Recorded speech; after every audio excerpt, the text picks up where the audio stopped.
نیمرا نے بھی کہا سلاطین کے ذریعے. یہ اچھا جواب ہے, یہ درست جواب ہے. اسلامی حکومت کا قیام برے صغیر میں ذریعہ تھا آمد کا, اسلام کی آمد کا تاجروں کے ذریعے, لیکن انہوں نے گورنمنٹ یہاں پہ نہیں بنائی, گورنمنٹ بنائی ہے سلاطین نے. سلطان جو جنہوں نے آ کے حملہ کیے, کتنے سلاطین ہیں, سلطان محمود غزنوی, سلطان محمد گوری نام ہے, ٹھیک ہے, کتنے آپ کو پتا ہے, قطب الدین ایبک بھی ہیں, اور شاہ تغلق ہیں, اور بہت سارے ایسے جو اور بھی ہیں. اچھا جی.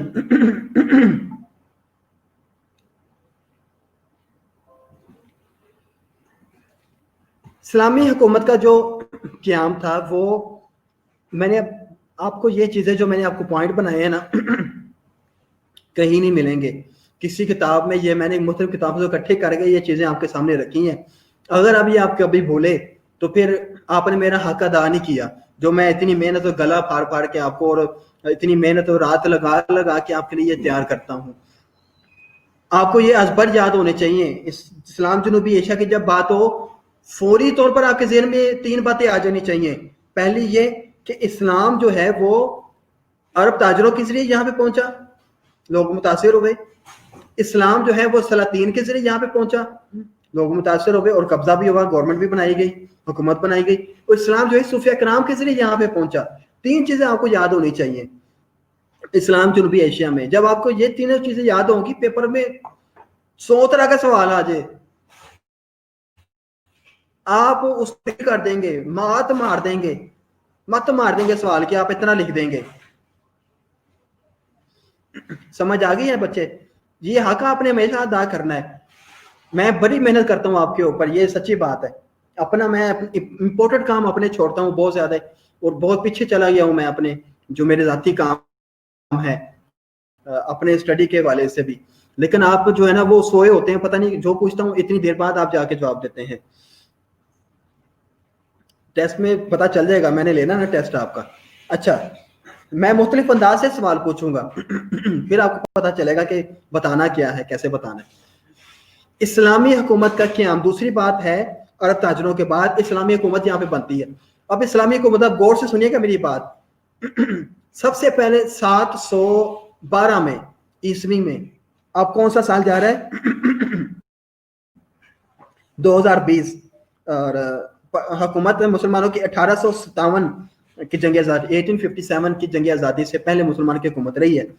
1000 سال پیچھے چلے جائیں ہم, 712 عیسوی میں محمد بن قاسم نے پورے سندھ سمیت ملتان تک علاقہ فتح کر کے بنیاد رکھی. ٹھیک ہے, سندھ کی طرف سے داخل ہوا, سمندر پار کیا, سمندر کے بعد اس کے بعد دریائے سندھ بھی پار کیا, اور ملتان تک آ کے محمد بن قاسم نے 712 عیسوی میں علاقہ فتح کر کے اس کے بنیاد رہی ہے. اسلامی حکومت کی بنیاد کی بات ہو رہی, یہاں پہ عرب تاجروں کی بات نہیں ہو رہی. سمجھ آ رہی ہے بات کی؟ 712 میں سب سے پہلے اسلامی حکومت کا جو قیام ہے, محمد بن قاسم نے سندھ سمیت ملتان, میں نے یہ ہائی لائٹ کیے ہیں نام بھی اور علاقے بھی, آپ یہی ذہن میں بٹھا لیں, تاریخ, نام اور علاقہ, تاریخ, نام اور علاقہ. آپ 3 چیز یاد ہوں, آپ بیچ میں جو مرضی آپ لکھ دیں, 10 لائنیں لکھ دیں ان کے اوپر, کوئی کچھ نہیں بولے گا, آپ نے چیز تو صحیح لکھی ہے نا. 712 میں محمد بن قاسم, اور علاقہ ہے سندھ سے ملتان تک. سمجھ آ گئی ہے؟ اس کے بعد 300 سال بعد جا کر, 3 صدیوں کے بعد, 300 سالوں میں کوئی یہاں پہ سلطان نہیں آیا, سلاطین نہیں آئے, کوئی حملہ نہیں آیا یہاں پہ. ٹھیک ہے, تو پھر یہاں پہ محمود غزنوی نے افغانستان, غزن علاقہ ہے, غزنی علاقہ ہے افغانستان کا, وہاں سے محمود غزنوی نے ہندوستان پر 17 حملے کر کے 300 سال بعد, میں نے ایگزیکٹ ڈیٹ یہاں پہ نہیں لکھی کیونکہ یہ ایک سال میں 17 حملے نہیں ہوئے, مختلف سالوں میں ہوئے ہیں. ٹھیک ہے, بار بار آتا رہا ہے. اس نے 17 حملے کیے محمود غزنوی نے 300 سال بعد.